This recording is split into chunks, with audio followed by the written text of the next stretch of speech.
The first bullet leaves the barrel at 750 feet per second. Emma Thorne.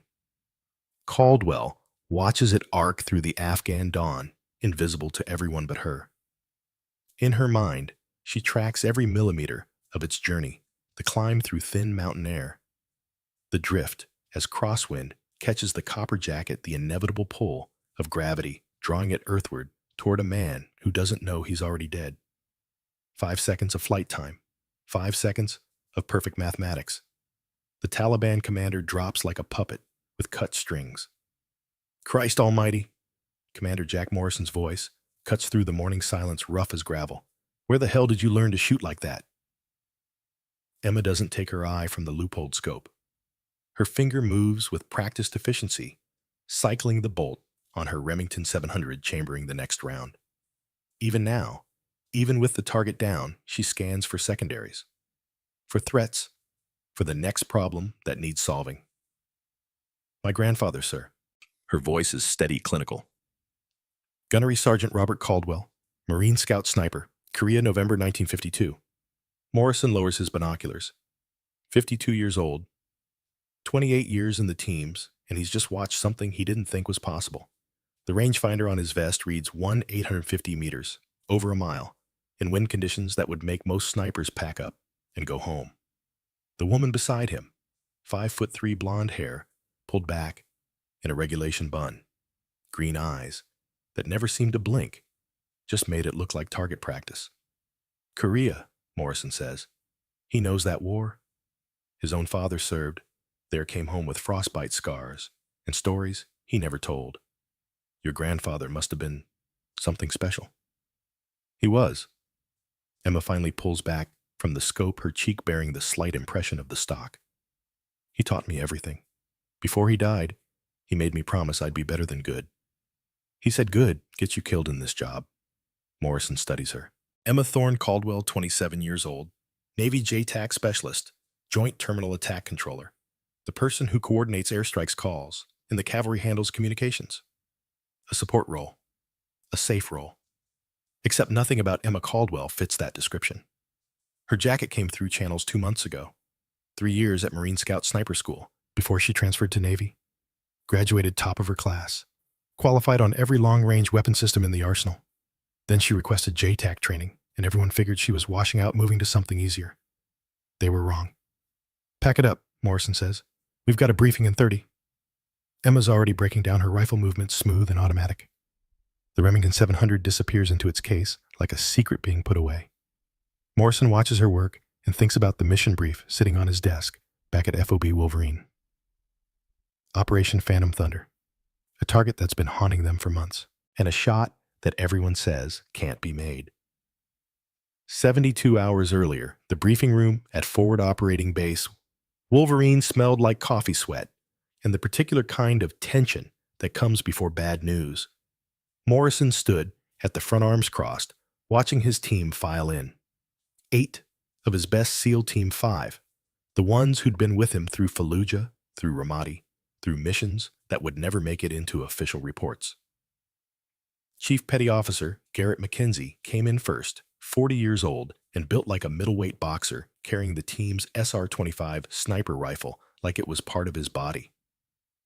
Behind him, the assault team, Petty Officer First Class Hartley, the breacher. Stevens and Martinez, automatic weapons. Young Kowalski, the medic who'd saved 3 lives in a firefight last month. And Emma slipping in last, taking a seat in the back. Always watching, always calculating. Gentlemen, Morrison began, then caught himself.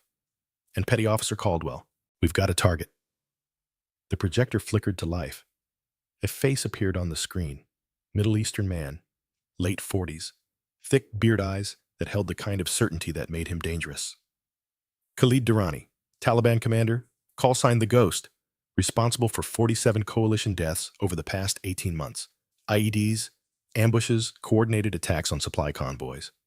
He's smart, he's careful, and he's been untouchable. Morrison clicked to the next slide. Satellite imagery of a compound in the Peak Valley stone buildings clustered on a ridgeline. Intel confirms he's here. Small security detail, minimal fortifications. He thinks he's safe because of the terrain. Another click. Topographical map. The problem is access. The valley's a kill box. Every approach is exposed. We can't get close without getting shredded. Mackenzie leaned forward. What's the range from feasible overwatch positions? 2,800 to 3,200 meters. Morrison let that sink in. Give or take? Someone whistled low. Mackenzie shook his head. Commander, that's theoretical distance. In perfect conditions, maybe. But in the Peck Valley wind shear from the mountains, heat mirage altitude, I know the problems, Chief. With respect, sir, I'm good. I'm real good. But at that range in those conditions, Mackenzie's jaw tightened. It's a coin flip, not a shot. Maybe I get lucky. Maybe I don't. Maybe Durrani moves at the wrong second, and we just pissed away our only chance. The room went quiet. Everyone knew Mackenzie was right. Longest confirmed sniper kill in history was 2,400, and change made by a British sniper in near-perfect conditions. They were talking about another half-mile on top of that. Commander, Emma's voice soft but clear. Every head turned. She stood up, stepped forward into the light. I can make that shot. For a moment, nobody spoke. Then Mackenzie laughed. Not cruel, but incredulous. Caldwell, no disrespect, but this isn't the qualification range. This is combat conditions. I know what it is, Chief. Emma's eyes didn't leave Morrison. My grandfather's confirmed record was 286 meters. Korea, winter of 1952.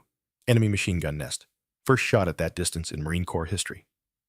She paused. I've exceeded that distance, multiple times, in conditions that would make the Peck Valley look easy. Morrison studied her. You're serious? Yes, sir. You understand what you're volunteering for. If you miss, Durrani disappears. Hundreds more soldiers die while we try to find him again. The weight of every single one of those deaths sits on your shoulders. I understand, Commander. Emma's voice didn't waver. I also understand that Chief Mackenzie just told you he can't guarantee the shot. I can. Mackenzie stood up, 6 inches taller than Emma, twice her weight. Commander, I need to speak with you. Privately. Whatever you need to say it here. Sir, she's never done this in combat. She's support personnel. We need someone who what? Emma cut in. Who has more experience missing? The room temperature dropped 10 degrees. Morrison held up a hand. Caldwell, you've got sand, I'll give you that. But Chief Mackenzie's right about one thing. Combat is different than the range. So here's what we're going to do. Tomorrow morning, 0600. I want you at the long-range qualification course. 2,400 meters combat conditions as close as we can simulate. You make that shot, we'll talk.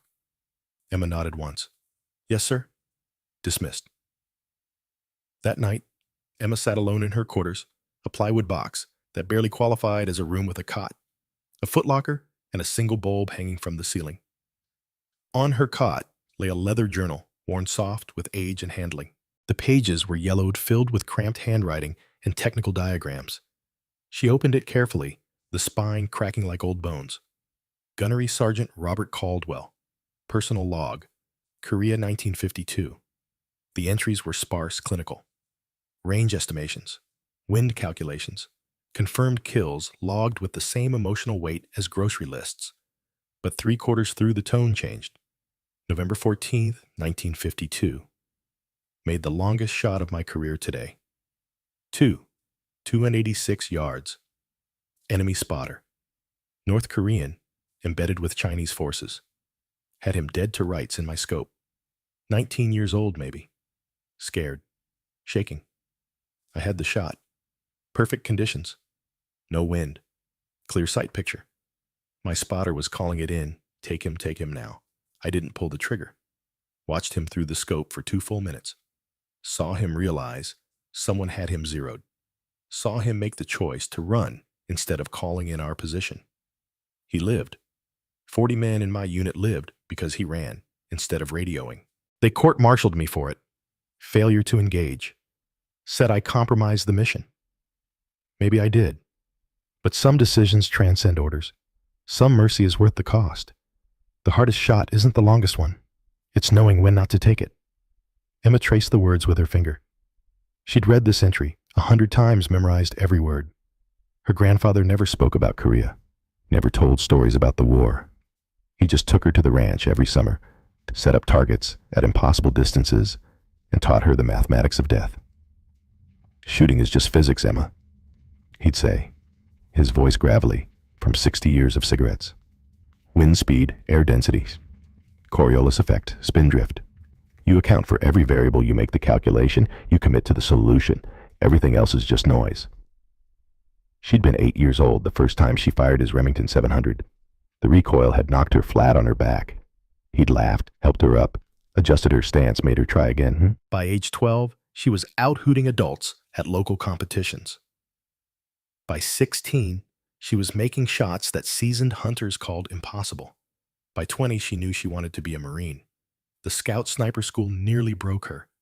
Not physically, she was stronger than she looked, could ruck 30 miles with a full pack and barely break a sweat.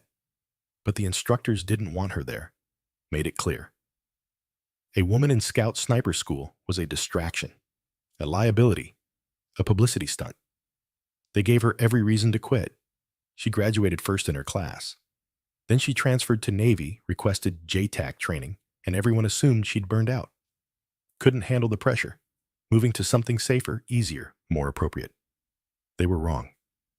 Emma closed the journal, placed it carefully back in her footlocker. Tomorrow morning, she'd prove exactly how wrong they were. She lay back on her cot and ran through the calculations in her head. 2,400 meters. Altitude, temperature, wind. The Remington 700 in her hands, custom-built to her grandfather's specifications. The scope that had logged over 10,000 rounds of practice. She closed her eyes and visualized the shot. The target downrange, the bullet's arc, the impact. In her mind, it was already done. The sun hadn't crested the Hindu Kush when Emma arrived at the range. The air was thin and cold frost still clinging to the rocks. Morrison was already there drinking coffee from a metal canteen. Mackenzie stood beside him, arms crossed, face unreadable. 4 other SEALs had come to watch. Word had spread. Caldwell. Morrison's breath formed clouds in the morning air. Your weapon. Emma unzipped the case. The Remington 700 gleamed in the pre-dawn light. 338. Lapua Magnum, custom barrel, hand-loaded ammunition. The scope was a Nightforce ATAC-R, 735X magnification parallax adjustment, good to 3,000 yards. Her grandfather's rifle, the one he'd used in Korea, rebuilt, upgraded, but still carrying the same serial number stamped into the receiver 60 years ago. Targets at 2,400 meters. Morrison pointed downrange. Winds variable 8 to 12 miles per hour. Temperatures 43 degrees rising. Humidity's low. You've got 5 rounds. Make them count. Emma nodded. She pulled out a small notebook, started running calculations. The SEALs watched in silence as she worked checking the Kestrel weather meter clipped to her vest, noting wind direction, temperature, barometric pressure. Her pencil moved rapidly across the paper numbers, flowing like water. Mackenzie couldn't help himself. What are you calculating? Everything. Emma didn't look up. Temperature affects air density. Lower density means less bullet drop. Humidity's minimal, so that's not a major factor. Wind's the problem, it's swirling inconsistent. I need to wait for a pattern. She clicked her rangefinder. Range confirmed 2,400 meters, 7,197 feet. Altitude here is 7,400 feet above sea level, which means we don't need the math lesson, Mackenzie said. Chief? Morrison's voice carried warning. Let her work. Emma continued pencil scratching. Bullet drop at this distance with 338, Lapua Magnum, accounting for altitude and temperature, 42.3 MOA. Minute of angle 1 MOA equals approximately 1 inch at 100 yards, so at 2,400 yards, 1 MOA equals 24 inches. She looked up, meeting Mackenzie's eyes. That means if I'm off by even half an MOA, I miss by 12 inches. At this distance, there's no such thing as close enough. So how do you account for it? Practice. Repetition. Knowing your weapon system so well that it becomes an extension of your body. Emma's hands moved to the rifle, checking the action, the trigger pull, and accepting that some variables you can't control. You just have to commit to the solution and trust your training. She settled into position. Prone rifle bipod, extended body aligned behind the weapon. The morning sun broke over the mountains, painting the valley in gold and shadow. Through the scope, the target was a small steel plate, man-sized, barely visible. Winds settling, Emma murmured, shifting from 8 miles per hour to 6, 5. Pattern steadying. Morrison watched through binoculars. Mackenzie had his own scope tracking the same target. Emma's breathing slowed. In, out, each breath deliberate, controlled. Her heart rate dropped 70 beats per minute to 60 to 50. A meditation technique her grandfather had taught her, borrowed from Olympic shooters. Scope adjustment. She said quietly, more to herself than anyone else. 42.3 MOA elevation. Wind, 6 miles per hour at 2 o'clock means 4.8 MOA windage correction. Her fingers turned the turrets on the scope. Click, click, click. Each adjustment precise, measured. Ready, she whispered. The world narrowed to the crosshairs. The target was a dot at this distance, barely distinguishable from the rocks around it. Emma's finger found the trigger, a crisp 3.5-pound pull, exactly as her grandfather had said it. She exhaled halfway, held. Between heartbeats, she squeezed. The Remington 700 roared. Recoil punched into her shoulder. She rode it, stayed on target, watched through the scope. 3 seconds of flight time. The bullet drops, a man-height climbs again as the trajectory peaks, then falls toward Earth. Crosswind pushes it right. Spin drift pulls it further. Gravity works its mathematics. The steel plate rang like a bell. Dead center. Holy, one of the SEALs started. Again, Morrison said. Emma cycled the bolt. Chamber another round. Breathe. Calculate. This time, Mackenzie called out a wind shift. Gusting to 10 miles per hour. Variable. Emma adjusted. Waited. The wind was like a living thing, pushing and pulling. She watched the flags downrange, gauged the movement, found the pattern. Shot 2. Another hit. Wind's increasing, Mackenzie called. 12 to 15. Understood. Emma ran new numbers in her head. More windage correction needed. The target was dancing in the mirage now, heat from the rising sun distorting everything. Shot 3. High right by 6 inches. Adjust, Morrison said. Already on it. Emma's fingers moved on the scope. She'd felt that shot go wrong in the moment of trigger press, knew she'd pulled slightly. Minute adjustments. Breathe, reset, shot 4. Dead center. Morrison lowered his binoculars, looked at Mackenzie. Chief. Mackenzie's jaw worked like he was chewing rocks. Commander, one more. Make it hard. Morrison nodded. Caldwell, hold position. We're moving the target. 2 SEALs jogged downrange. They repositioned the steel plate, not just moving it laterally, but setting it at an angle partially concealed behind rocks. Harder to see, harder to hit. When they jogged back, Morrison checked his rangefinder.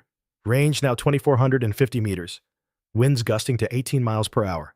Target's at a 45-degree angle. You've got 1 round left. Emma pulled back from the scope, blinked, cleared her vision. Picked up the Kestrel.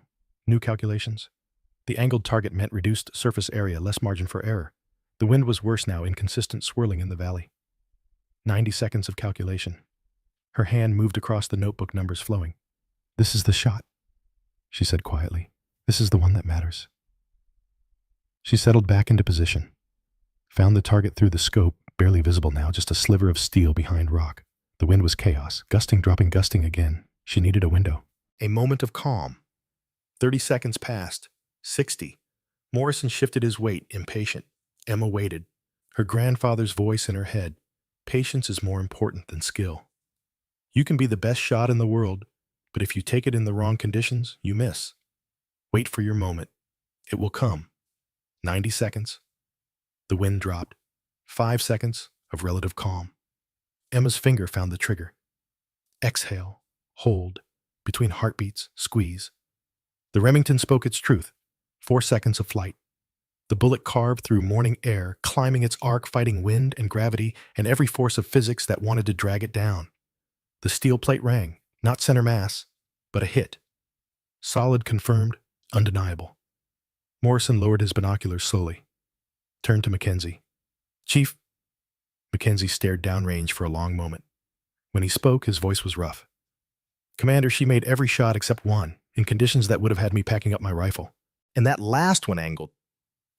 Target variable wind, I wouldn't have taken it. So she's better than me. Mackenzie looked at Emma, something like respect in his eyes. She's better than anyone I've ever seen. Morrison walked over to where Emma was still prone, still looking through the scope. Caldwell, on your feet. She stood, slinging the rifle across her back. Tomorrow morning, 400, we brief the actual operation. Bring that rifle. Bring your grandfather's journal. Bring every piece of knowledge you have about long-range shooting. Morrison's face was stone. Because you're primary sniper for Operation Phantom Thunder. Mackenzie's your spotter. And if you miss, we all die. Emma snapped to attention. Understood, sir. Dismissed. As Emma walked away, rifle case in hand, Mackenzie approached Morrison, kept his voice low. Sir, you're sure about this? You just told me she's better than you. At shooting, yes. But combat? Chief, I watched her wait 90 seconds for the wind. Most snipers would have forced the shot, tried to make it happen. She waited for conditions to be right. Morrison turned to face him. That kind of patience under pressure. That's what I need. Not the cowboy who thinks he can beat physics through sheer will. Mackenzie nodded slowly. What aren't you telling me? Morrison pulled out a manila folder from inside his jacket. Opened it. Inside was a single photograph, grainy, clearly taken from long distance. A man, Caucasian, late 40s, wearing tactical gear. This is classified. TS, SCI. But you need to know what we're really walking into. Mackenzie studied the photo. Who is he? Colonel Marcus Vance. Former Delta Force. One of the best snipers America ever produced. Record kill 30,089 meters. Made it in Iraq 2007. I remember hearing about that. So what's the problem? Morrison's voice went flat. Vance went dark in 2009. Declared AWOL, then declared dead when we couldn't find him. Except he's not dead. He's alive, working as a mercenary advisor to the Taliban. And he's the one protecting Khalid Durrani. The pieces clicked together in Mackenzie's head. White Death. The sniper who's killed 15 of ours. That's Vance. Confirmed. 3 days ago, CIA intercepted communications. Vance is in the Peck Valley training Taliban fighters in counter-sniper operations, teaching them everything we taught him. So this whole operation, Durrani is secondary. Durrani is the bait. Vance is the real target. Morrison's eyes were hard as flint. CIA wants him eliminated, quietly. No trial, no publicity, no questions about how an American hero became a traitor. Just a bullet from long distance and a body that never makes it home. And you're sending Caldwell? Vance was trained by the same doctrine as her grandfather. He studied Robert Caldwell's methods, tried to surpass them. When Vance made that 30,089 meter shot, you know what he said? Morrison paused. He said it was dedicated to the memory of Gunnery Sergeant Caldwell. Said he was trying to honor the legacy. Jesus. Emma doesn't know yet. About Vance being American, about his connection to her grandfather's legacy. But she needs to be the one who takes this shot. Morrison closed the folder. Because if anyone can beat Vance at his own game, it's the woman who inherited Robert Caldwell's gift. When do you tell her? Tonight. Private briefing. Just her. Morrison turned back toward the fob. Get some rest, Chief. Tomorrow we start mission prep, and this one's going to get ugly before it's done. That evening, Emma sat in Morrison's office. The space was barely larger than her quarters plywood walls, a metal desk, a chair that had seen better days. Morrison sat across from her, the classified folder between them. What I'm about to tell you doesn't leave this room, he began. Emma nodded. Morrison slid the folder across. Open it. She did. Saw the photograph. Studied the man's face, hard angles, cold eyes, the bearing of someone who'd spent decades in special operations. Colonel Marcus Vance, Morrison said. Ring any bells? Or Delta Force, record holder for longest confirmed kill. 30,089 meters Iraq, 2007. Emma looked up. Why are you showing me this? Because he's our real target, not Durrani. Emma's eyes widened slightly. Vance is alive. He was declared. Dead, I know. Except he's very much alive, working for the other side. Advising Taliban forces.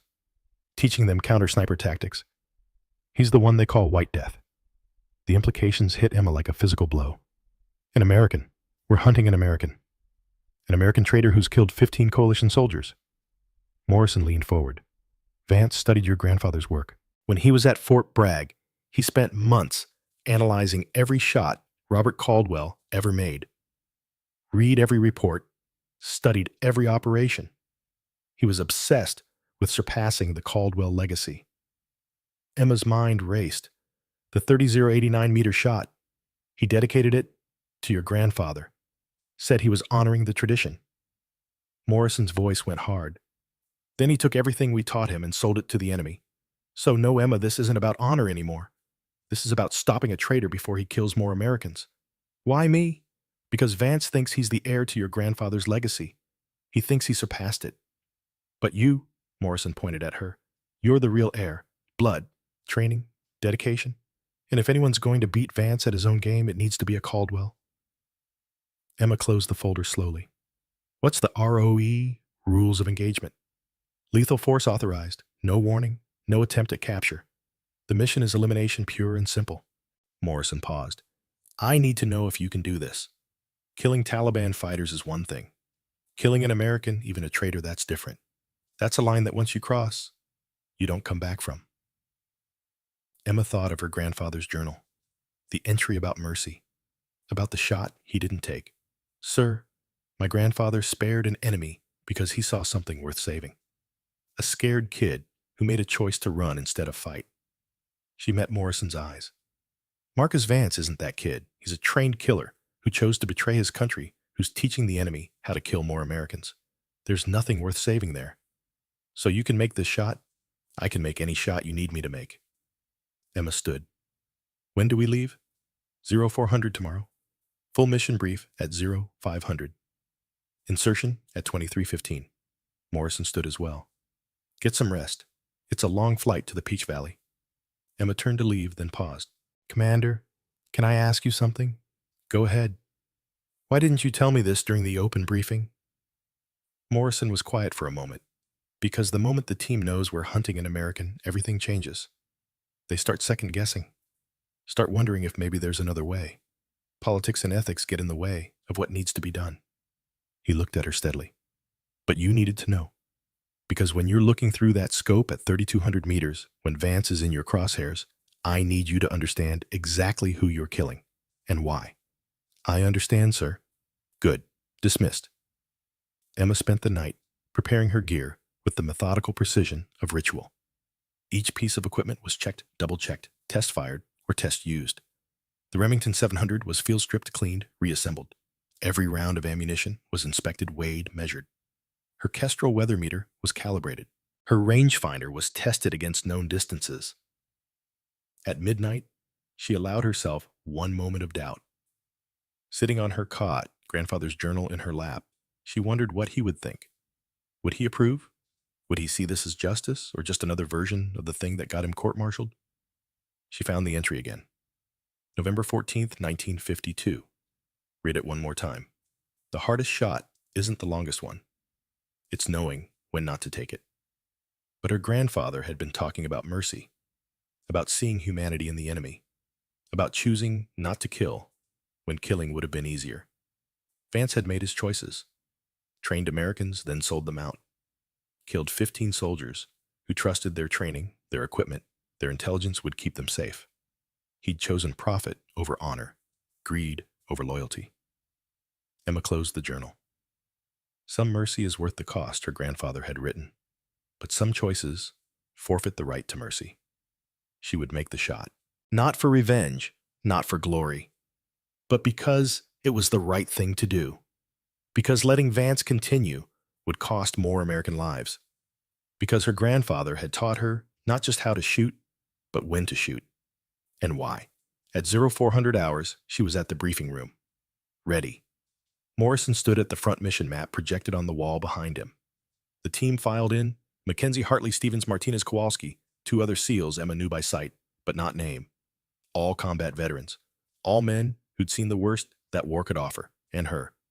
Gentlemen, Petty Officer Caldwell, this is Operation Phantom Thunder. Wheels up in 6 hours. Questions hold until the end. He clicked through satellite imagery. Target area is here, Peck Valley, Kunar Province. Primary objective, Khalid Durrani, Taliban commander. Secondary objective. He paused, weighing his words. Elimination of high-value target code named White Death. Mackenzie's eyes flickered to Emma. She kept her face neutral. White Death is an enemy sniper. 15 confirmed American kills. Skilled professional, extremely dangerous. Intel confirms he's providing personal security for Durrani. That means we're not just dealing with Taliban fighters. We're dealing with someone who knows exactly how we operate. Morrison clicked to topographical maps. Insertion here, 6 clicks from target. Night movement over rough terrain, 2,400 feet, elevation gain.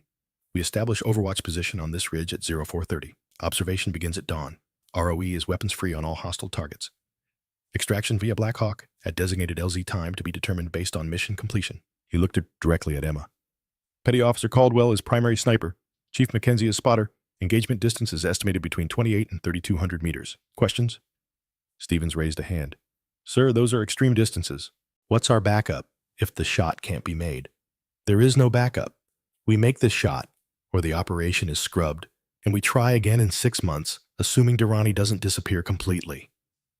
Morrison's voice went hard. 15 American soldiers have died because of White Death. I'm not interested in trying again. We do this right. We do it now. We do it once. No one else asked questions. They understood. This wasn't a discussion. This was a briefing, and the decisions were already made. Gear up. We leave at 1000. Dismissed. The team dispersed. Emma stayed behind, checking her notes, running final calculations. Mackenzie approached, kept his voice low. You good? I'm good. 28 to 3,200 meters. That's past your longest confirmed. Emma looked up at him. Chief, with all due respect, every record starts with someone taking a shot they've never made before. Mackenzie almost smiled. Fair enough. Just remember, when we're out there, I'm your eyes and ears. You focus on the shot. I'll handle everything else. Copy that. He started to leave, then turned back. Caldwell, for what it's worth, I'm glad you're the one taking this shot. Why? Because I watched you wait 90 seconds for the wind. Most snipers can't do that. They get impatient, force it miss. But you? He shook his head. You've got ice water in your veins. That's what we need out there. After he left, Emma sat alone in the empty briefing room. The map of Peck Valley glowed on the wall, topographical lines, showing the mountains, the valley, the impossible distance between her and the target. She thought about her grandfather, about Korea in 1952, a young Marine with a rifle and a choice, about Vance, obsessed with surpassing a legacy he didn't truly understand, about herself, 27 years old, carrying the weight of 15 dead Americans and one shot that could end it all. The mathematics were clear. Range, wind temperature, humidity, Coriolis effect, spin drift. Variables that could be measured, calculated, accounted for. But there was one variable that couldn't be quantified, the moment when metal met flesh, when a bullet ended a life, when a decision became irrevocable. Her grandfather had chosen mercy. Vance had chosen betrayal. Emma Thorne Caldwell would choose justice. She closed her notebook, shouldered her rifle case, and walked out into the Afghan morning. The sun was rising over the Hindu Kush, painting the mountains in shades of gold and blood. Somewhere in the Peck Valley, Marcus Vance was watching the same sunrise, planning his next kill, training the next generation of fighters who'd kill more Americans. In less than 24 hours, one way or another, that would end. Emma had never been more certain of anything in her life. The shot was already made. She just had to deliver it. The Black Hawk's rotors beat the air like a giant's heartbeat, steady and relentless. Emma sat in the jump seat rifle case between her knees, watching the Hindu Kush slide past below. The mountains looked like the spine of some ancient creature, jagged and unforgiving valleys carved deep where rivers had spent millennia cutting stone. 23:15 hours? Full dark. The cabin was lit only by red lights that preserved night vision, casting everyone in shades of crimson. Morrison sat across from her, eyes closed, but she knew he wasn't sleeping. Next to him, Mackenzie checked and rechecked his gear with the obsessive precision of a man who'd stayed alive through attention to detail. The other SEALs were quiet, each man locked in his own pre-mission ritual. Hartley-mouthed, silent prayers. Stevens cleaned his weapon for the third time. Martinez stared at a photograph Emma couldn't see. Kowalski, the medic, inventoried his aid bag one more time, fingers moving through bandages and tourniquets like a pianist warming up. 5 minutes, the crew chief called out. Morrison's eyes opened. He looked at each member of his team, making eye contact, getting the nod. When he got to Emma, he held her gaze for a moment longer than the others. She nodded once. Ready. The Black Hawk banked hard, dropping altitude. Emma's stomach rose as they descended the valley walls, rushing up to meet them. The pilots were flying NOE nap of the Earth, staying low to avoid radar detection. At this altitude, one wrong move, and they'd paint the mountainside with wreckage. But the pilots were good. The best. The helicopter flared, settling onto a rocky plateau with barely a bump. Before the skids fully touched down, Morrison was moving hand signals crisp in the red light. Emma followed Mackenzie out, boots hitting Afghan soil, weapon up, scanning for threats. The Black Hawk, lifted immediately, rotors washing them with grit and exhaust. Then it was gone, swallowed by the darkness, and they were alone in enemy territory. Silence rushed in like a physical presence. No engine noise, no radio chatter, just wind and the sound of 8 operators breathing, adjusting their kit, preparing to move. Morrison's hand came up. More signals. Diamond formation, 50-meter intervals. Noise discipline, absolute. They moved out. The terrain was brutal, loose scree that shifted underfoot, threatening to send them sliding. Rocky outcroppings that had to be climbed. The elevation gain was punishing 2,400 feet over 6 kilometers, carrying full combat loads. Emma's pack weighed 70 pounds, the rifle case, another 15. Her legs burned after the first kilometer. She didn't complain, didn't slow down, just kept moving one foot in front of the other, breathing steady despite the thin air. Mackenzie moved like a ghost ahead of her, somehow finding the quiet path through the rocks. Emma followed his footsteps, exactly trusting his experience. Behind her, Hartley maintained interval weapon at low ready, covering their 6. 2 hours of climbing, no talking, hand signals only. Once Morrison raised a fist, and everyone froze. Emma's heart hammered as she scanned the darkness through her night vision goggles. The world was rendered in shades of green, flat, and surreal. After 30 seconds, Morrison moved again. False alarm. At 0430, they reached the overwatch position. The ridge was perfect, a rocky outcropping that gave them clear sight lines down into the valley while providing cover and concealment. Morrison positioned the team assault element further back, ready to provide security. Emma and Mackenzie moved to the lip of the ridge, began setting up their hide site. Mackenzie worked fast, stringing camouflage netting, arranging rocks to create a low berm. Emma unpacked the Remington 700, assembled it with practiced efficiency. Every movement was deliberate quiet. The Barrett M82A1 came out next, the backup weapon, a 50 caliber monster that could punch through engine blocks. Radio check, Morrison whispered into his mic. One by one, the team confirmed comms. Emma keyed her mic twice. Good copy. All stations Reaper 6. We're set. Maintain noise discipline. Caldwell Mackenzie begin observation at first light. Everyone else rest rotation. 4 hours on, 4 hours off. Emma settled into position behind the Remington idoscope. Couldn't see anything yet, too dark even with night vision. But she could feel the valley below, could sense the distance. She pulled out her Kestrel weather meter, took readings. Temperature 43 degrees and dropping. Wind calm for now, but that would change with sunrise. Humidity low, barometric pressure. Noting the altitude, she opened her small notebook, began logging data. Mackenzie watched, sipping water from his camelback. How you holding up? He whispered. Good. That climb was a bitch. Yes, it was. He almost smiled. You don't say much, do you? Not much to say. Emma checked her watch. 0500. An hour until first light. Chief, get some rest. I'll maintain watch. You sure? I'm not sleeping until this is done.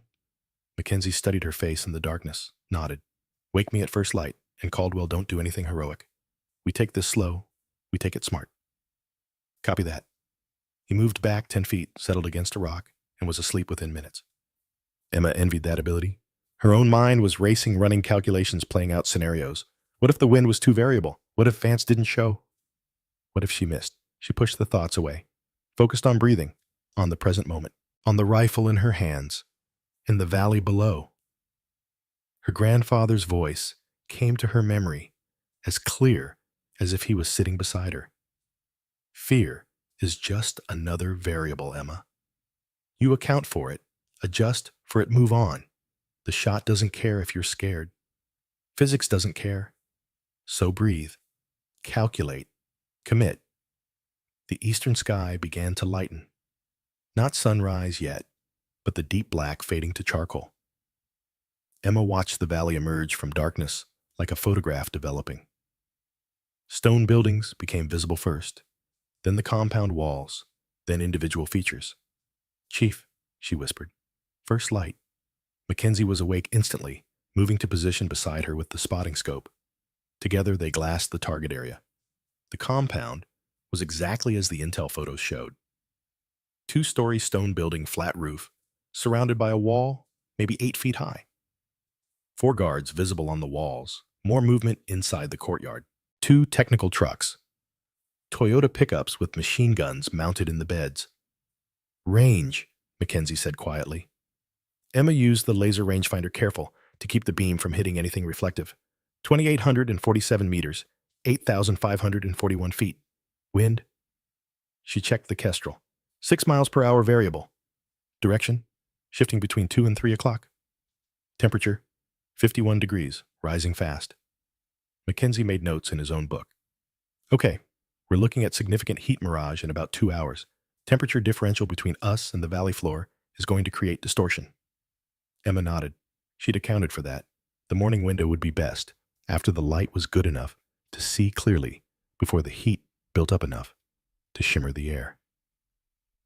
Movement, Mackenzie said. 2nd floor balcony. Emma swung the Remington onto target. Through the night force scope, at high magnification, a man appeared. Middle-aged beard, traditional Afghan clothing, drinking from a small cup. Tea, probably.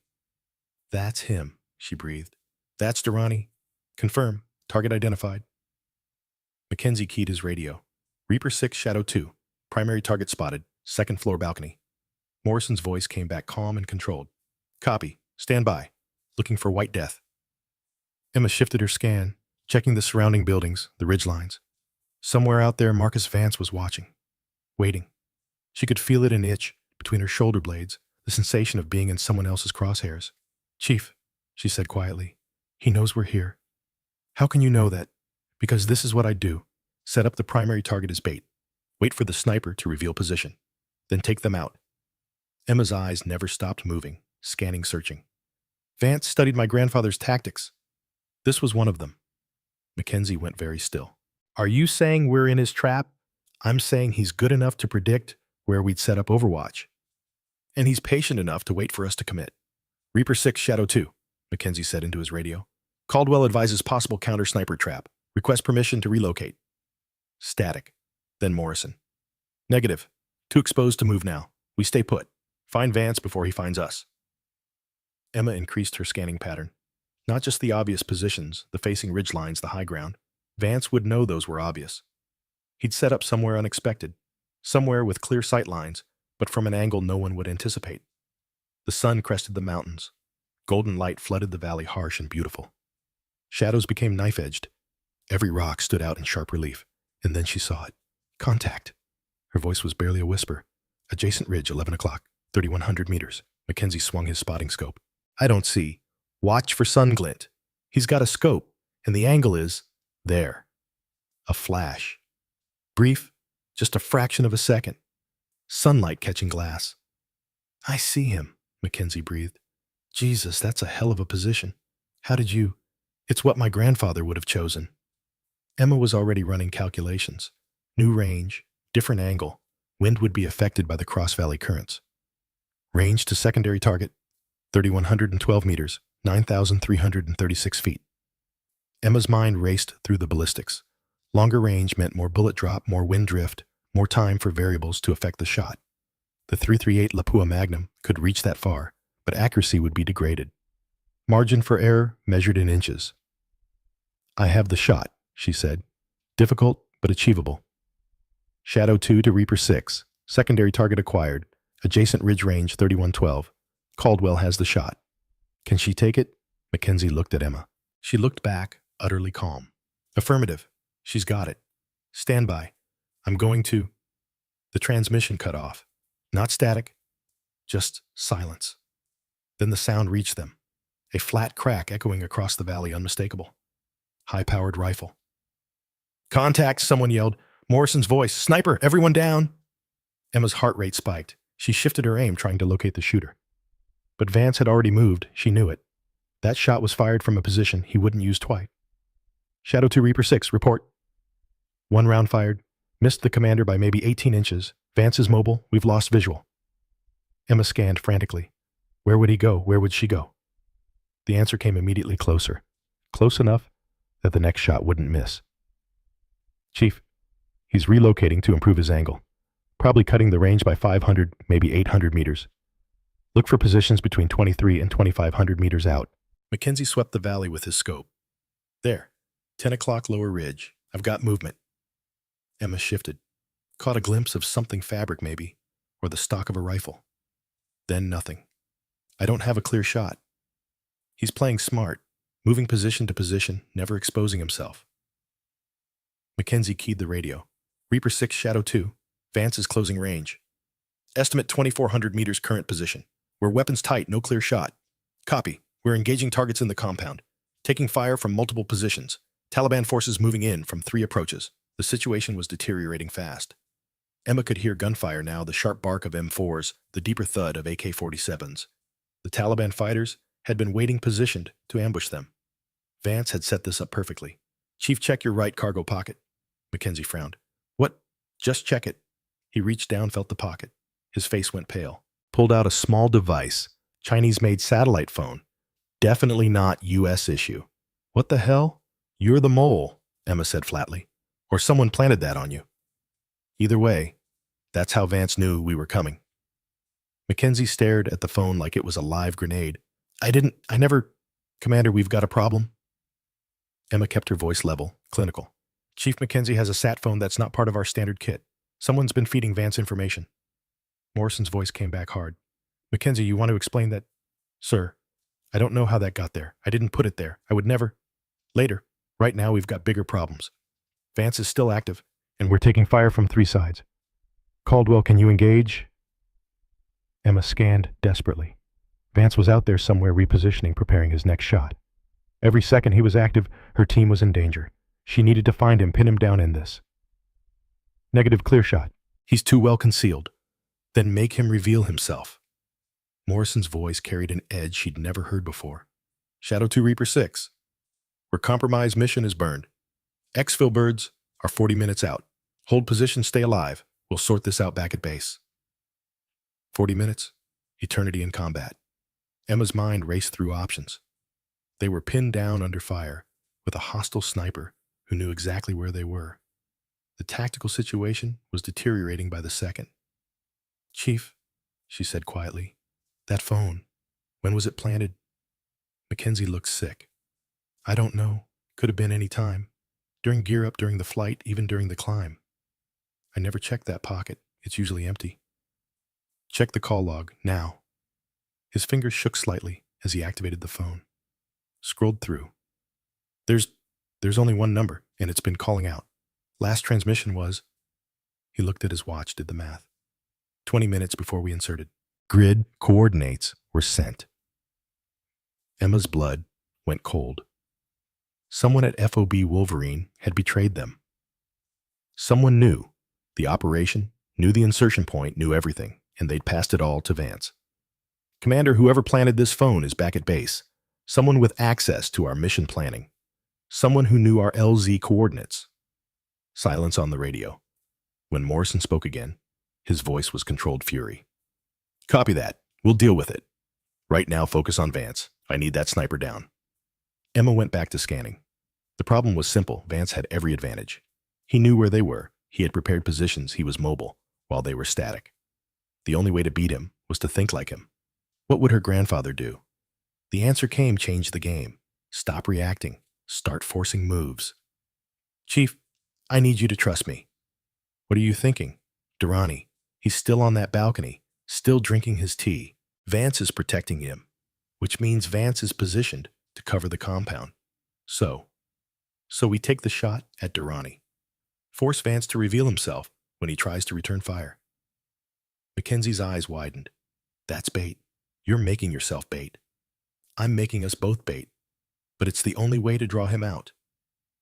Emma's hands were steady on the rifle. We take Durrani, Vance loses his primary mission objective. He'll have to engage us directly, or risk mission failure. Either way, he reveals position. And if he shoots you while you're lining up on Durrani, then you shoot him. Emma looked at Mackenzie directly. Chief, I know you didn't plant that phone. I know you're not a traitor, so I need you to be my eyes while I'm on target. Can you do that? Something in Mackenzie's face hardened. The doubt fled, replaced by determination. Yeah, I can do that. Reaper 6, Shadow 2. We're engaging primary target to draw out secondary. Stand by. Negative, Shadow 2. Mission is scrubbed. We're extracting. Sir. If we don't take Vance now, he disappears. 40 more Americans die while we try to find him again. This is the shot. Emma's voice didn't waver. I can make this work. Long pause. Emma could almost hear Morrison weighing the options. Finally, you've got one shot. Make it count. All stations cover fire on my mark. Give the sniper team some breathing room. Emma settled behind the Remington, found Durrani in the scope. He was still there, oblivious, watching the firefight in the valley below like it was entertainment. Range 2, 847 meters. Wind now 8 miles per hour, shifting to 10. Temperature 73 degrees and climbing. Heat mirage beginning to distort the image. She ran the calculations in her head. Bullet drop at this range, accounting for altitude and temperature, 43.7 MOA, and drift 6.2 MOA right. Coriolis effect, 1.1 MOA left. Spin drift, 0.6 MOA right. Total adjustment, 43.7. Up 6.7, right. Her fingers turned the scope turrets. Click, click, click. Each adjustment precise. Winds shifting, Mackenzie said. Now 12 miles per hour, gusting to 15. Emma recalculated. More windage needed. The gusts were the problem, inconsistent, unpredictable. She watched the valley looking for patterns. The wind flagged, she'd noted the movement of dust, the way vegetation bent. Patterns cycling every 7 to 8 minutes, she said. There's a 30-second window when it drops to steady 10. Next window in, 4 minutes. Copy. I'll call it when we're in the window. Emma waited, breathing steady, heart rate controlled. In her peripheral vision, she could see Mackenzie scanning with the spotting scope, watching for Vance, ready to call out if the enemy sniper revealed himself. The firefight below intensified. Morrison's team was engaging Taliban fighters, trying to create enough chaos to cover Emma's shot. Tracer rounds arced across the valley. The heavy thump of the M249 saw hammered the air. 3 minutes, Mackenzie said. Emma found her zone, the place her grandfather had taught her, where everything else fell away and only the shot remained. Her breathing slowed. Her vision sharpened. The rifle became an extension of her body, responding to the tiniest muscle twitch. 2 minutes. Winds starting to drop. Through the scope, Durrani set down his teacup, stood up, started to turn toward the door. He's moving, Emma said. 1 minute. Stay on him. Durrani paused, pulled out a cell phone, made a call, gestured with his free hand. He was right there, perfectly positioned. But if he went inside, they'd lose the shot entirely. 30 seconds. Winds at 12, dropping to 10, 9, 8.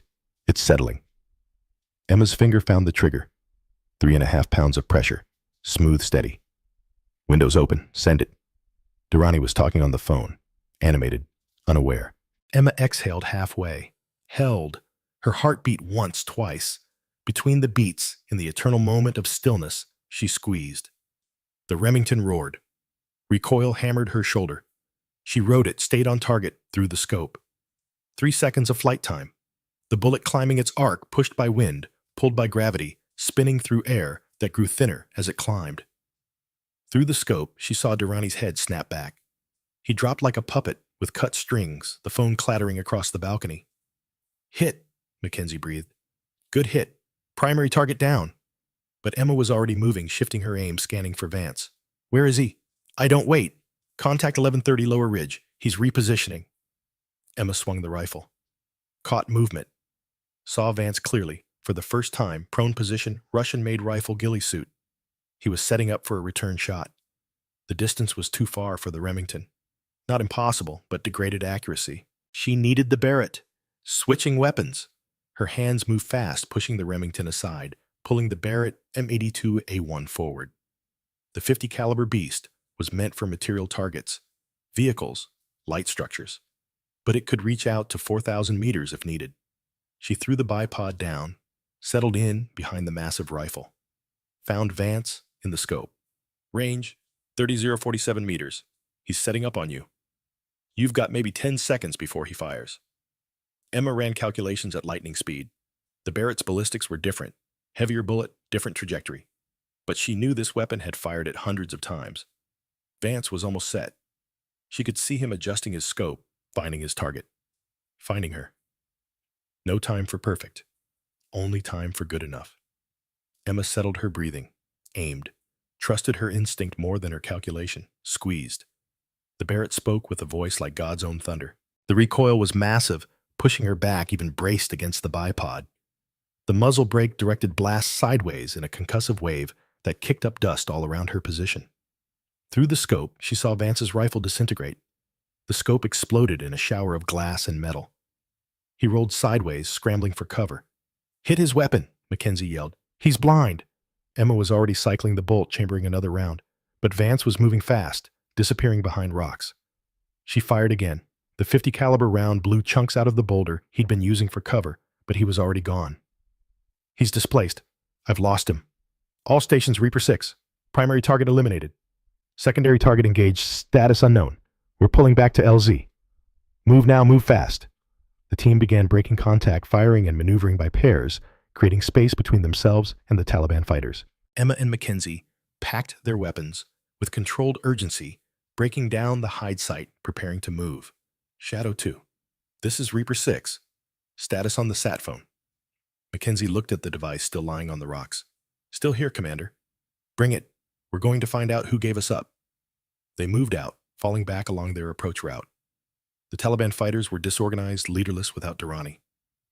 But they were still numerous, still dangerous. Bullets snapped past, ricocheting off rocks. Hartley returned fire with controlled bursts, covering the team's movement. Emma ran the rifle case on her back weapon in her hands, scanning for threats. Her legs burned, lungs heaving in the thin air. Behind them, the firefight continued, gradually fading as distance increased. They reached the LZ 35 minutes later, lungs burning, everyone's ammunition low.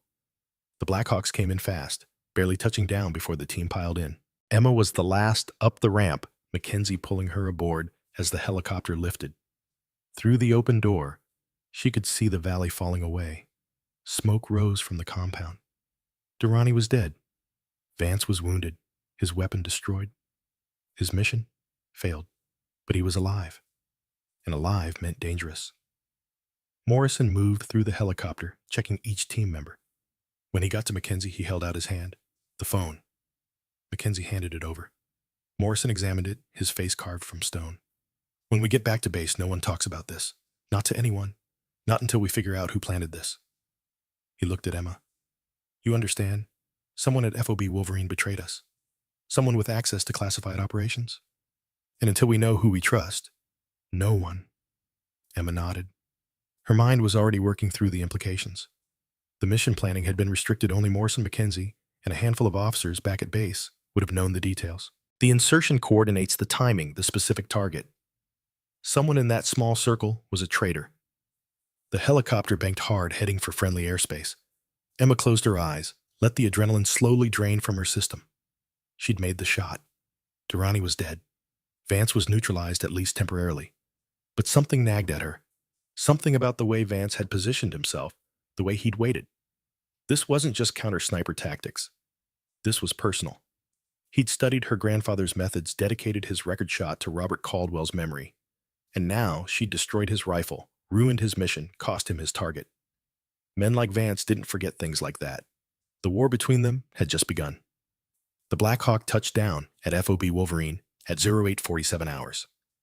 Emma's boots hit the tarmac, her legs unsteady from adrenaline crash and exhaustion. The sun was already climbing toward brutal midday heat, turning the base into an oven. Around her, the team dispersed toward debriefing, each man carrying the weight of a mission that had reshaped everything they thought they knew about limits. Morrison's hand on her shoulder stopped her. "Caldwell, my office. 5 minutes." She nodded, watched him walk away.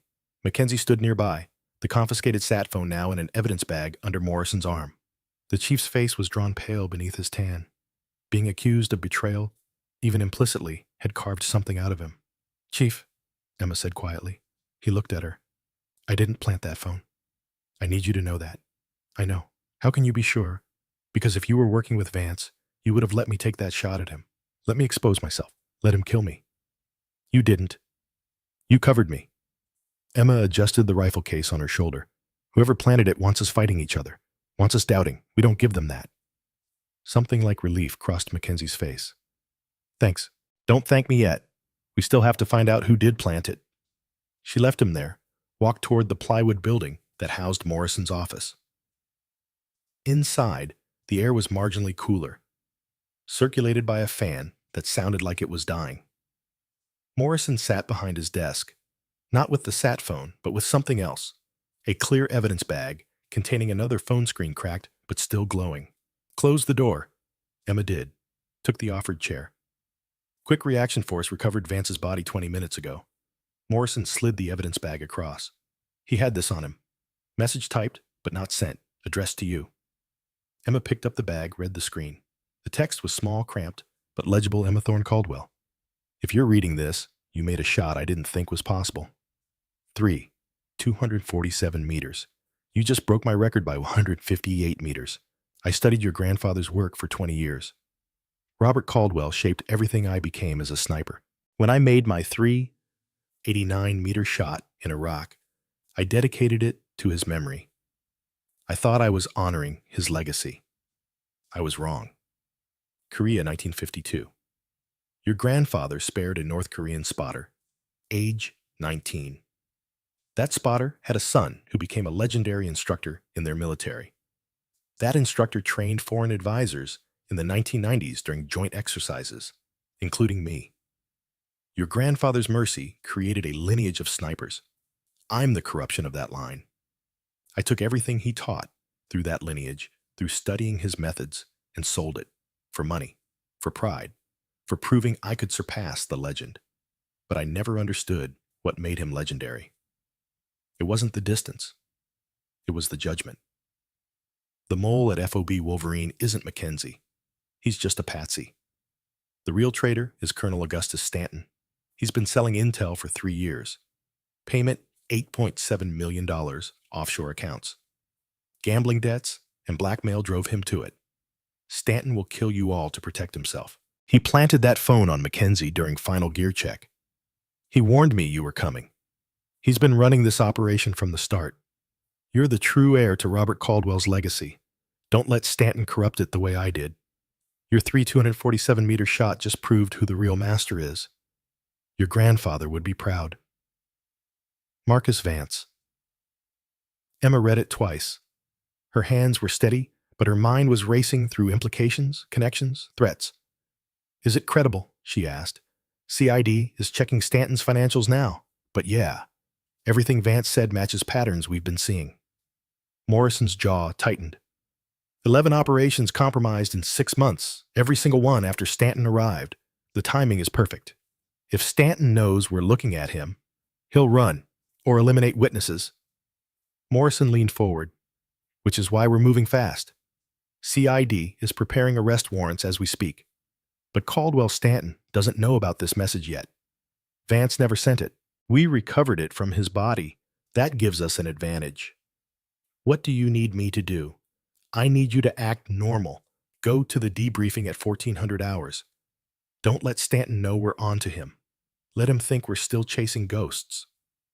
Morrison's eyes were hard. CID will move tonight, 0200 hours. Quietly. By morning this will be over. Emma nodded, but her instincts were screaming. Men like Stanton didn't survive 4 decades in special operations by being oblivious. If he sensed even the slightest shift in how people looked at him, how they acted around him, he'd know. Sir, what if he runs before then? All exits are monitored. He's not leaving this base without us knowing, unless he has help we don't know about. Morrison was quiet for a moment. Then we deal with that when it happens. For now, get some rest. You look like hell. With respect, sir, so do you. He almost smiled. Dismissed. Her quarters felt suffocating. Emma stripped off her gear, each piece placed exactly where it belonged. The Remington 700 went into its case after a thorough cleaning. The rifle was perfect. It always was. She had 4 hours before debriefing. Should sleep. Couldn't. Instead, she pulled out her grandfather's journal. Found the entry from December 1952. 2 weeks after the shot he didn't take. They found the spotter I let go. Dead. Executed by his own officers for desertion. He'd been 19 years old. Had a wife and infant son back in Pyongyang, according to the intel boys. I told myself mercy was worth the cost. Maybe it was. Maybe it wasn't. But I'll never know if sparing him saved lives or just prolonged his suffering. All I know is I made a choice, and a 19-year-old kid died anyway, just slower and more painfully than if I'd pulled the trigger. War doesn't have clean answers, just choices and consequences. Emma closed the journal. Her grandfather's mercy had created a lineage. That spotter's son became an instructor, trained Marcus Vance, and Vance had killed 15 Americans. The chain of consequences stretched across 60 years and an ocean. But Vance was dead now. Ended by a shot at 247 meters. A shot her grandfather could never have imagined when he'd built this rifle, when he'd taught her the mathematics of death. She lay back on her cot, closed her eyes. Sleep came in fragments broken by images. Vance in the courtyard. The Barrett's recoil. The impossible arc of the bullet. The impact that ended a man who'd spent 20 years trying to surpass a legacy he never understood. At 13:45 hours, she gave up. Splashed water on her face. Headed to the briefing room. The team was already assembled. Morrison stood at the front face carved from granite. Mackenzie sat in the front row, cleared now, but still carrying the weight of accusation. The rest of the SEALs scattered throughout the room, their usual camaraderie strained by suspicion and exhaustion. And standing against the back wall, in crisp ACUs despite the heat, Colonel Augustus Stanton. Emma studied him as she entered. 61 years old, silver-haired ramrod posture. His chest bore rows of ribbons, bronze stars, Purple Hearts, campaign medals from Grenada to Iraq, 4 decades of service of sacrifice of leadership, or 4 decades of building the perfect cover. Gentlemen, Petty Officer Caldwell. Morrison's voice cut through the murmuring. Operation Phantom Thunder is officially closed. Primary target, Khalid Durrani, is KIA, confirmed by drone surveillance and ground recovery. Secondary target, Marcus Vance, is also KIA. Confirmed kill at range of 3,247 meters. The room went absolutely silent, then erupted. 3,200? That's over 2 miles. How is that even possible? Morrison raised a hand. Silence crashed down. Petty Officer Caldwell made the shot with a Barrett M82A1, accounting for extreme wind conditions, heat mirage, and terrain. The kill is confirmed verified and will be submitted for record certification. He looked directly at Emma. Longest confirmed combat kill in United States military history. Previous record was 30,089 meters. Caldwell exceeded it by 158 meters. Every eye turned to her. Emma kept her face neutral, but she could feel the weight of it. Not pride, not satisfaction.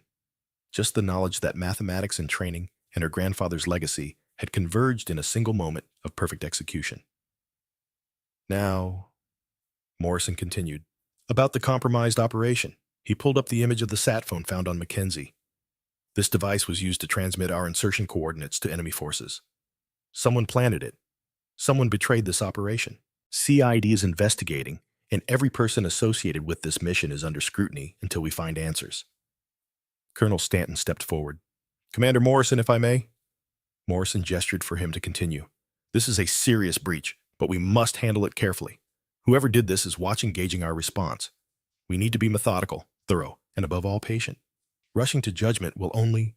With respect, Colonel, Emma said, her voice cutting across the room. Everyone turned. Being patient is how we got 15 Americans killed by Vance. Being methodical is how the mole operated for 6 months. Maybe what we need is decisive action. Stanton's eyes found her, measured her. Petty Officer Caldwell, the sniper, that was extraordinary work today. Just doing my job, sir. A job you did exceptionally well. 3,247 meters. That's beyond exceptional. That's historic. Stanton's smile didn't reach his eyes. Tell me, how did you calculate for the extreme range? Most snipers would have considered it impossible. The question seemed innocent, but Emma felt the probe in it, the way he was testing her, evaluating her as a threat or an asset. The Barrett has sufficient muzzle velocity to reach that distance. The 50 BMG round maintains enough energy even at extreme range. I calculated for bullet drop 56.8 MOA wind drift at 14.2 MOA Coriolis effect, and the fact that the round would be subsonic at impact, which affects terminal ballistics. The math was complex, but achievable. And you had time to make all those calculations while Vance was moving? I had 3 seconds, sir, which is all I needed. Stanton nodded slowly. Your grandfather would be proud. Robert Caldwell was a legend. Korea 1952. His methods are still taught today. He paused.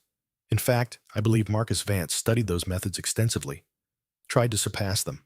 Must have been personal, taking him down. Emma held his gaze. It wasn't personal, sir. It was operational. Vance was a threat. I neutralized that threat. The fact that he studied my grandfather's work is irrelevant to the mission requirements. Of course. Stanton turned back to Morrison. Commander, continue your investigation. You have my full support and cooperation. I'll make myself available to CID whenever required. He moved toward the door, paused, and Commander, be very careful who you trust. Betrayal often comes from unexpected directions. After he left, the tension in the room was palpable. Morrison continued the briefing, walking through timeline, asking each team member to account for their movements during pre-mission prep. Emma listened, but her mind was elsewhere. Stanton had been probing, testing to see if she knew something. The way he'd asked about her calculations about the personal nature of the shot about her grandfather. He was looking for tells for any indication that she suspected him. The debriefing broke up at 16:30 hours.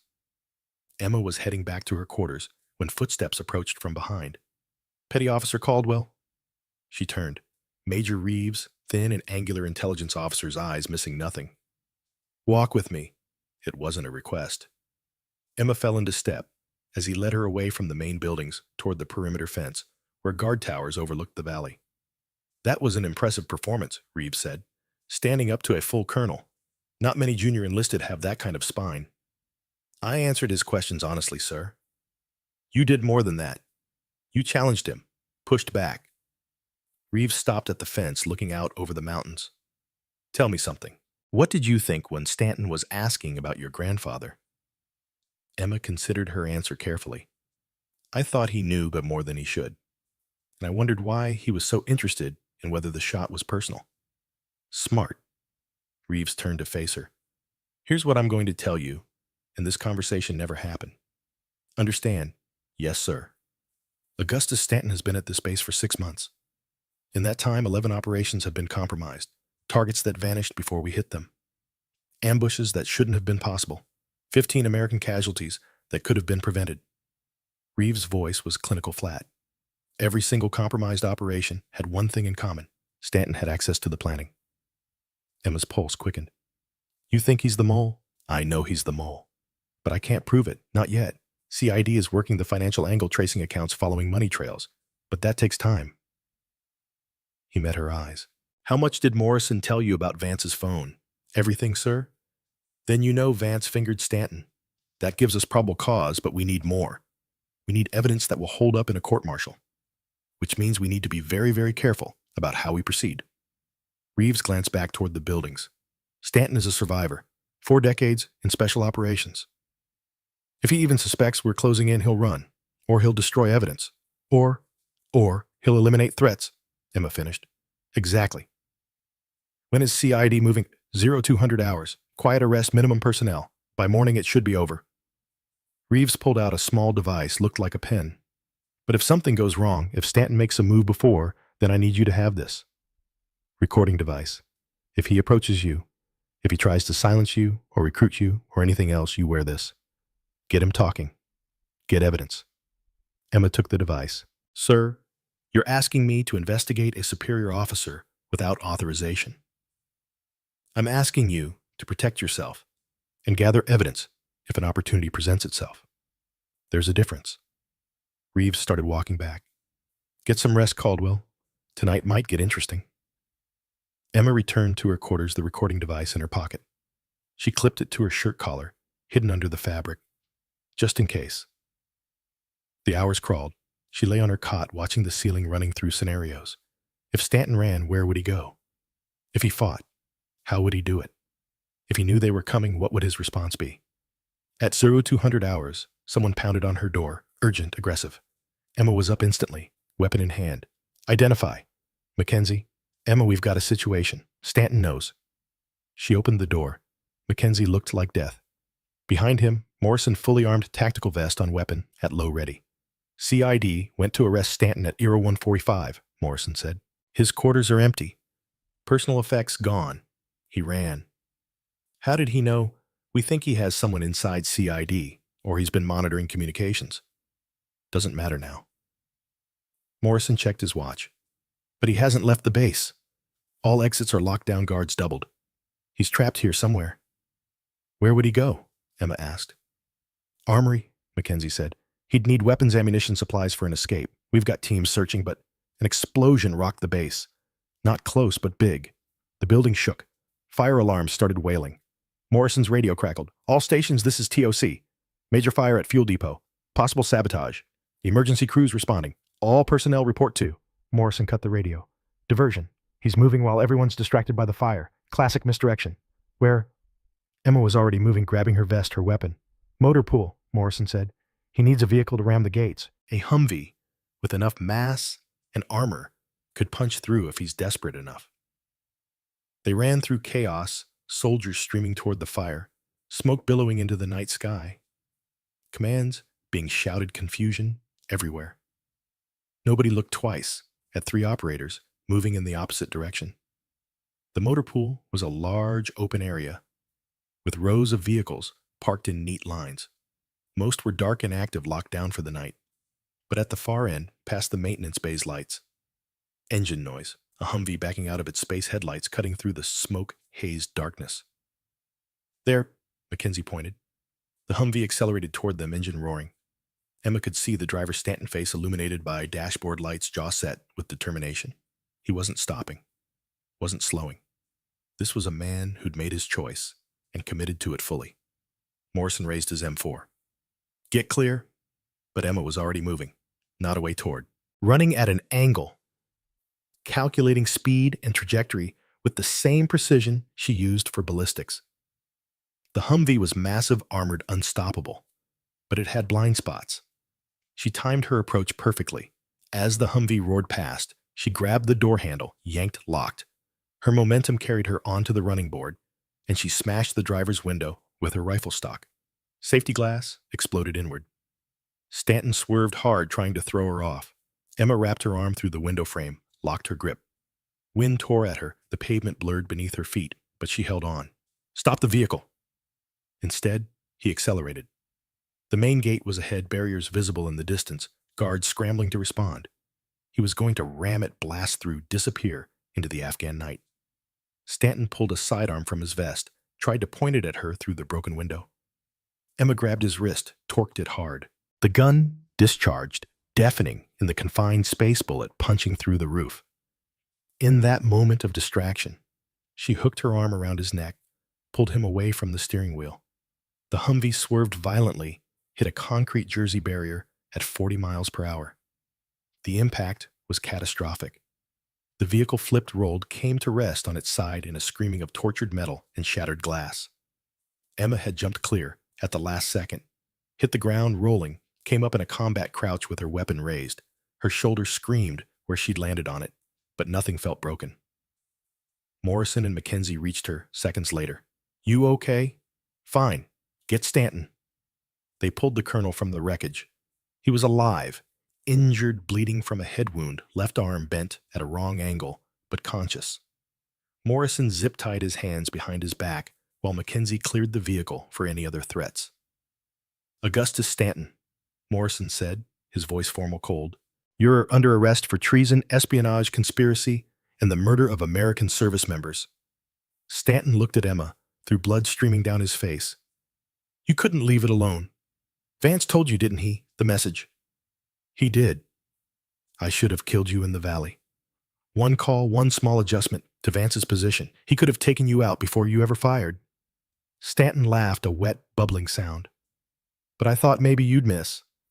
Everyone said 3,200 meters was impossible. If you missed, if Vance survived, none of this would have mattered. I'd still be clean. But I didn't miss, Emma said quietly. I made the shot at 3,247 meters. And then I made another one. And I'll keep making them, Colonel, for as long as people like you betray people like us. Stanton spat blood. Your grandfather would have understood. Sometimes survival requires compromise. Sometimes you have to make deals to stay alive. My grandfather understood that some compromises cost you your soul. You lost yours for $8 million. He never would have understood that. He never would have forgiven it. Your grandfather was a fool. He let an enemy go in Korea. That enemy's son trained the man who killed 15 Americans. His mercy created Vance. His mercy created a legacy of honor that you corrupted. Vance at least understood that at the end. You never will. Military police arrived, took Stanton into custody. Medics checked Emma's shoulder, bruised but functional. Morrison stood with her as they watched Stanton being loaded into an ambulance, hands still bound, career and freedom and honor, all gone in one desperate gamble. You could have been killed jumping on that Humvee, Morrison said, but I wasn't, and now he's not getting away. Morrison studied her face in the pre-dawn darkness. You're not done yet, are you? This war, this fight. No, sir. I'm just getting started. 2 weeks later, the ceremony was small and classified. Just the team, a handful of officers cleared for the operation, and a 2-star general Emma had never met. The Afghan sun beat down on the formation assembled in a cleared area of FOB Wolverine.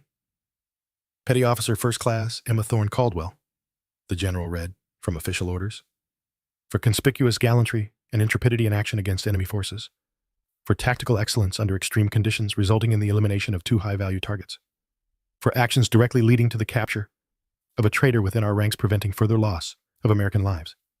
You are hereby awarded the Bronze Star Medal with Valor Device. Morrison pinned it on her chest. Emma stood at attention, feeling the weight of it, not the medal itself, but everything it represented. 15 Americans avenged. A traitor stopped. A legacy honored. Afterward, Morrison pulled her aside away from the others. You've got orders. Scout Sniper School Quantico. Instructor position. They want you teaching the next generation. He smiled slightly. Youngest instructor they've ever had. Your grandfather would be proud. He'd say I still have a lot to learn. We all do. But that shot 247 meters combat conditions extreme range. That's going in the history books, Caldwell. Longest confirmed kill in U.S. military history. You beat Vance's record. You beat everyone's record. Emma thought about that. About Vance's message.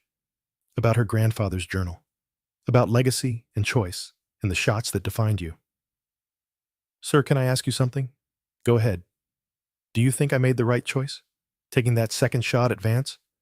I could have just let him run after I destroyed his rifle. Let him disappear. Into Pakistan. Become someone else's problem. But I took the kill shot. Morrison was quiet for a long moment, watching helicopters lift off in the distance. Your grandfather spared someone in Korea. That act of mercy created the lineage that eventually trained Vance, who then killed 15 Americans. Sometimes, mercy has consequences we can't predict. Sometimes, it echoes across decades. So I was right to kill him. You were right to make the choice based on judgment, not emotion.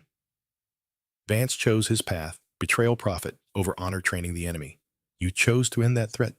The difference is your choice protected people. His endangered them. Morrison met her eyes. Don't second-guess yourself, Caldwell. You did what needed doing. Your grandfather would understand that. 3 months later, Emma stood in front of 24 students on their first day of Scout Sniper School.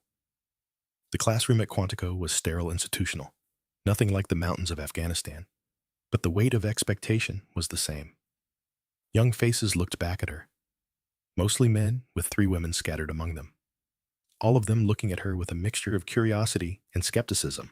She was 27 years old. Some of these students were older.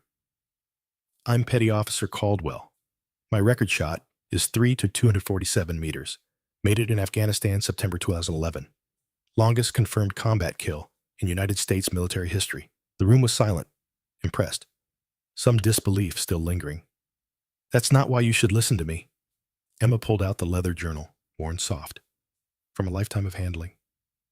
My grandfather's record was 286 meters. Made it in Korea, November 1952. But his most important shot, she held up the journal, was the one he didn't take. The one where he chose mercy over mission. She walked along the front row, making eye contact with each student. Shooting is physics. Wind speed, air density, bullet drop, Coriolis effect, spin drift. I can teach you all of that. Over the next 12 weeks, you'll learn to calculate everything down to the millimeter. You'll learn to compensate for factors most people never think about. You'll become experts in the mathematics of death. She opened the journal to her grandfather's entry. Read it aloud. The hardest shot isn't the longest one. It's knowing when not to take it. One student young Marine, barely 20, raised his hand. "Ma'am, with respect, you took the shot. Multiple shots. How does that quote apply?" "Because I made the choice based on judgment, not reflex. Every time I pulled a trigger, I had calculated not just the ballistics, but the consequences. Would this shot save American lives? Would not taking it endanger them? Was this the right target, the right moment, the right choice?" Emma closed the journal, set it on the podium in front of her. "My grandfather chose mercy when mercy was appropriate. A scared 19-year-old who made a choice to run instead of fight. I chose justice when justice was necessary. A traitor who had killed 15 Americans and would have killed more. Both decisions required the same skill judgment." She looked at each face in turn. "Over the next 12 weeks, I'm going to teach you to shoot further than you think possible. I'm going to teach you to calculate variables most people can't even name. I'm going to make you into weapons, precise, lethal, unstoppable." She paused. "But more than that, I'm going to teach you to think, to judge, to understand that being a sniper isn't about distance or body count or breaking records. It's about making the right choice when lives depend on it. Because any fool can pull a trigger. It takes wisdom to know when that trigger pull matters." After class, she stood alone on the range. The late afternoon sun painted Virginia in shades of amber. She set up a target at 2,000 meters, not the longest shot, but a respectable distance, a distance her grandfather would have appreciated. The Remington 700 felt right in her hands, his rifle now hers, passed down through blood and training and the understanding that some legacies were worth carrying. She chambered around. Wind was calm 5 miles per hour from 3 o'clock. Temperature 72 degrees. Humidity moderate. Altitude negligible compared to Afghanistan. All the variables lined up perfectly. She settled into position. Breathing slowed. Heart rate dropped. The scope's crosshairs found the target with practiced ease. And in that moment, before the shot, in the stillness that every sniper knows, she heard her grandfather's voice. Not memory, not imagination. Something deeper. "You understand now, Emma. It's not about the distance. It's never been about the distance. It's about making the right choice when it matters most. That's the legacy. That's what I tried to teach you all those summers on the ranch." Emma smiled. "I understand, Grandpa. Finally." She squeezed the trigger. The Remington spoke its truth. 3 seconds of flight.